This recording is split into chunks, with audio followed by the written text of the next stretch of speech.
Petrov's defense, classical, Nimzowitsch attack.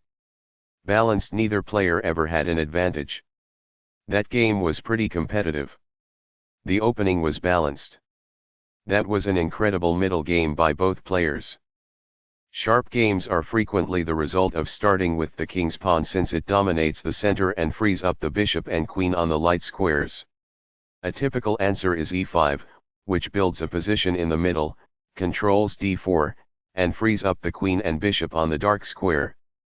The move nf3 advances the knight toward the center, engages the e5 piece in combat, and sets up a castle. Petrov's defense immediately attacks white's unprotected e4 pawn, while ignoring black's unprotected e5 pawn. It is excellent. Nx e5 places the knight in the center, where it has influence over many crucial squares, and takes the undefended e5 pawn. It is ideal. d6 attacks the knight on e5 and allows the light-squared bishop to develop. It is best. nf3 returns the attacked knight back to the f3 square, where it supports the d4 square and fights for the e5 square. It is best.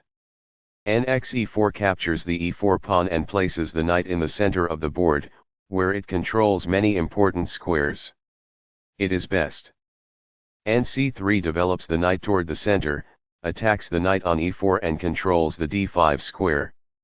It is good. Forcing the opponent to double their pawns helps create weaknesses. Backs off.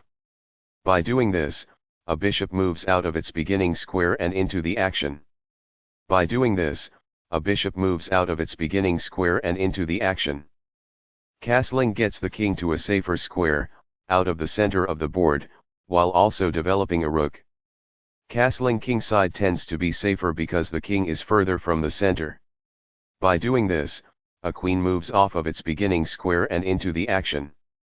By doing this, a knight moves out of its beginning square and into the action. Castling develops a rook, while also getting the king to safety.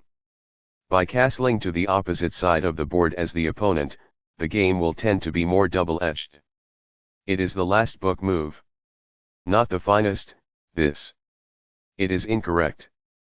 The rooks are linked by this, making it easier for them to work together in the future. That's good. Among the best actions.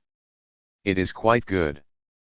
This moves the bishop to a better location, allowing it to control more squares. This threatens to take an open file with the rook.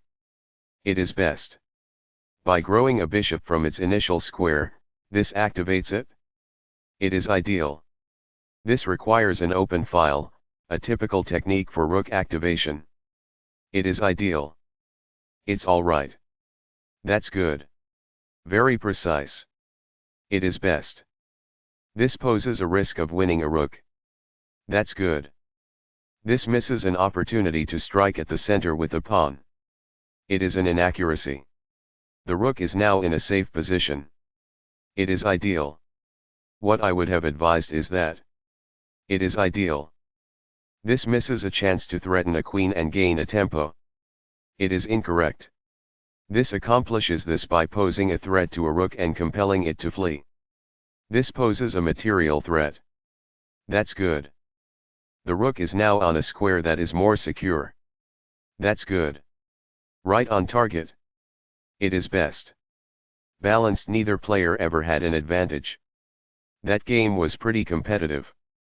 The opening was balanced. That was an incredible middle game by both players. This threatens to kick a bishop. It is best. Balanced, neither player ever had an advantage. That game was pretty competitive. The opening was balanced. That was an incredible middle game by both players.